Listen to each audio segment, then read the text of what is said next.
ধুর, ফোন দেখতে দেখতে আর ভালো লাগছে না। দুর্গাকে একটা ফোন করি। কে ফোন করলো?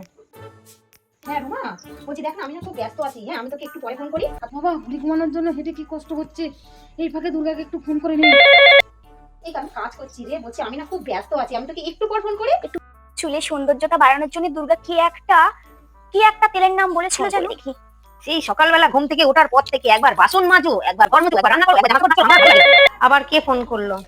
ডোরা, এই শোন না, বলছিলাম যে বলছি জানিস তো আমি না একটু ব্যস্ত আছি, একটু ফাঁকা হয়ে তোকে ফোন করি। হ্যাঁ তোর কাজটা শেষ হলো, টুম্পা ফোন করেছিল, ওকে একটু ফোন করি। আপনি যে ব্যক্তিকে কল করছেন তিনি এখন অন্য কলে ব্যস্ত আছে। আচ্ছা অন্য কলে ব্যস্ত? আপনি যে ব্যক্তিকে কল করছেন তিনি এখন অন্য কলে ব্যস্ত আছে। আচ্ছা বাবা, এ অন্য কলে ব্যস্ত? রুমা ফোন করেছিল, রুমাকে একটা ফোন করি। এক গাদা উকুন পুষে রেখেছে, এক গাদা উকুন পুষে রেখেছে। ফোনটা ধরে বল আমি ব্যস্ত আছি। ঠিক আছে, আমি যখন কাজ করি তখন সবাই ফোন করে, আর এখন আমি ফোন করছি সবাই ব্যস্ত।